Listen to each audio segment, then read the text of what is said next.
It's another beautiful day here in Phoenix, Arizona. It's almost summer now, beginning of June, and there's just so much happening in the green yard. It's so amazing. We got mangoes ripening on the tree. Our apples are almost ready. Just all kinds of great, wonderful things, productive, abundant things happening here in the green yard. And we're over here in the food forest part of the green yard. I know we've been spending a lot of time over here. The reason is because this is the oldest part of the green yard and also the maturest, meaning that we have the most exciting, fun things happening here. We're over here against this shed wall, and the reason that we're over here is because of one of my favorite trees that I have in the green yard. I know they're all my favorite, but this one is particularly special to me. It is my Michelia Alba tree right here. I actually did a planting video on this, and it's amazing. I look back at it before I filmed this video, and it's amazing to see how much it has actually grown. Because when you look at it and you see it every day, you don't see that it's grown as much as it actually has. And it has these amazing, amazing flowers on here. I really wish that you could smell it. The smell is just permeating the whole yard. It really does smell just amazing, amazing smell. So let's talk a little bit about the flowers and how we planted it.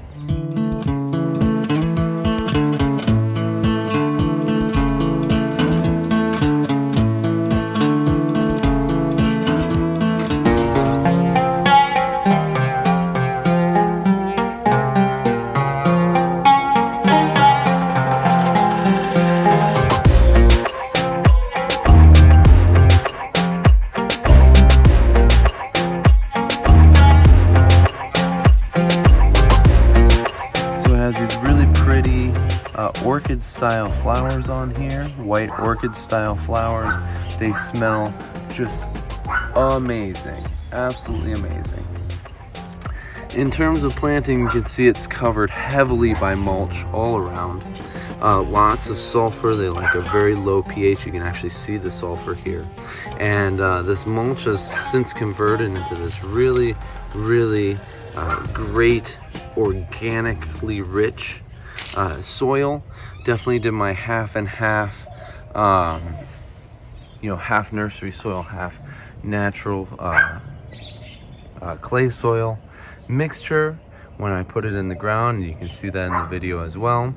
And then fish emulsion, things like that have really led to its success here. You can see there's a whole bunch more buds on here as well. For those future flowers. Here's some more right here too. All right, so I know that was a pretty quick video.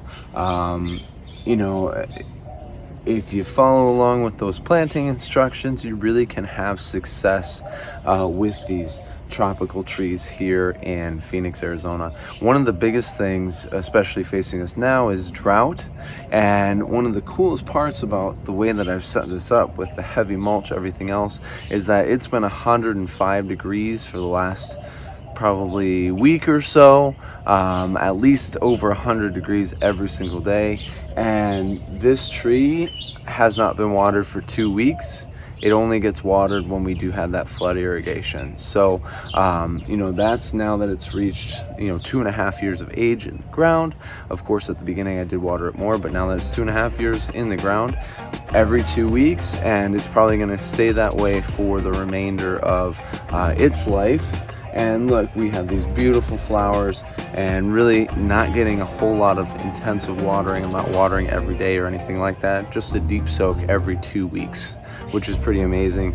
And that definitely comes from having this huge stack of mulch on here. Really helps retain that moisture in the ground. As always, live green, plant lots, and have fun. We'll see you next time.